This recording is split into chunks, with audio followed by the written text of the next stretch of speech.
allait plutôt dire la fonction g est décroissante.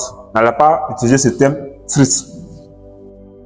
Allait plutôt dire que la fonction g est décroissante sur l'intervalle donné.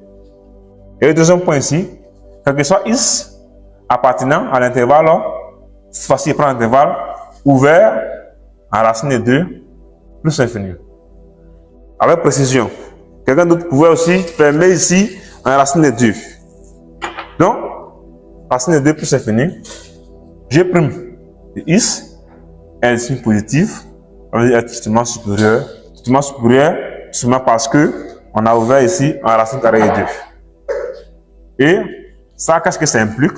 Ça implique que la fonction g est strictement à une croissante stricte, est strictement croissante sur l'intervalle ouvert racine de 2 ouvert plus l'infini. Donc, voici donc le centre de variation de la fonction, le centre de variation de la fonction g de x sur l'intervalle ouvert 0 et ouvert en plus infini. La question qui suit, qu'est-ce qu'on nous demande? Dans la question qui suit, on nous demande de faire quoi? On nous demande de dresser le tableau de variation de g. Voilà. La question 2c. Dressons le tableau de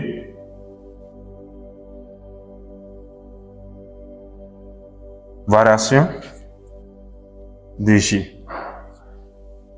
Tableau de variation de g. Voilà. Là, c'est un tableau côté en même temps le signe de la dérivée et puis le comportement de la fonction g de x. Donc, ce tableau, c'est un tableau, comme on le dit, à 3 lignes. J'ai un tableau comme ça. J'ai les valeurs de x ici. Et j'ai pris de x ici. Et j'ai la fonction g de x ici. La fonction étant définie de l'intervalle ouvert en 0 plus infini. Donc, je mets 0 ici. Et je mets infini ici. La dérivée de la fonction g', la fonction g' de x est-elle définie en 0? Pour voir, c'est marqué cela, j'essaie de calculer l'image de 0 par la fonction g' de x. En remplaçant x par 0, je n'ai pas de problème. Donc, la fonction g' de x n'est pas définie en 0. Donc, comme la fonction n'est pas définie en 0, et la fonction g' même n'est pas aussi définie en 0. Donc, qu'est-ce qu'il fait? Il va faire ici, comme ça, en train plein. Quelque chose comme ça. Et j'assuie un peu dedans. J'assuie comme ça. Pour dire que la fonction n'est pas définie en 0. Mais à droite de 0. Donc, qu'est-ce que je vais faire? Ici, je mets la racine de la dérivée. Le nombre qui a annulé la dérivée, ce n'est autre qu'un instrument de la fonction. Donc, ici, la racine de la dérivée qui est là, donc ce nombre racine carré de 2 annule la dérivée. Maintenant, quelle est de l'image de racine carré de 2 à la fonction g elle-même? Donc, lorsque je viens ici, en remplaçant le x par racine carré de 2, on va faire ce petit calcul là, tout juste ici, et vous allez voir. Ok. Donc, on va essayer de déterminer l'image de racine carré de 2 par la fonction g. Voici l'expression de la fonction g.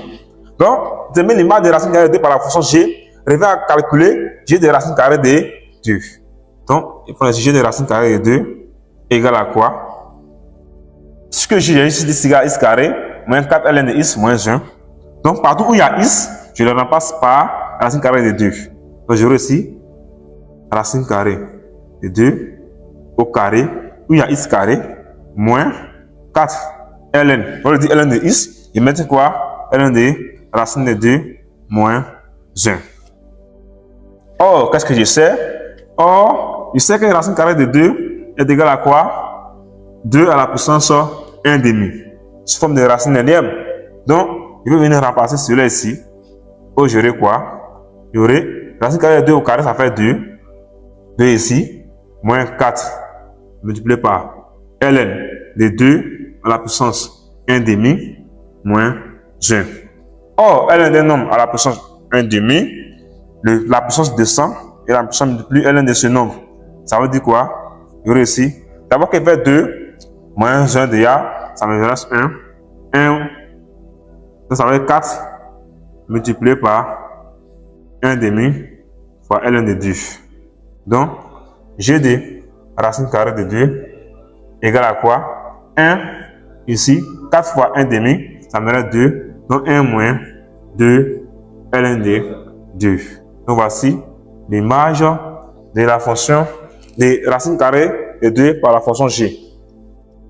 Je vais ici. Ici, pourquoi est-ce que je mets? D'abord, je dois d'abord préciser les signes. Le signe de la dérivée que je viens de terminer là-bas. Je dis qu'entre 0 racine carrée de 2, la dérivée est négative. De même, moins ici. Et entre racine de 2 plus l'infini, la dérivée est positive. De même, un signe positif ici.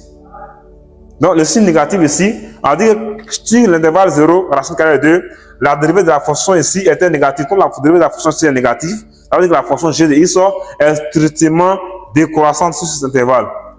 Or, après quand on avait déterminé les limites de la fonction, pour remplir cette case ici, bon, cette case-là, on tient compte de la limite de la fonction g de x au bord de ces deux nombres-là. Donc, on a déterminé la limite de la fonction g de x à gauche, à droite de 0, on va trouver plus l'infini.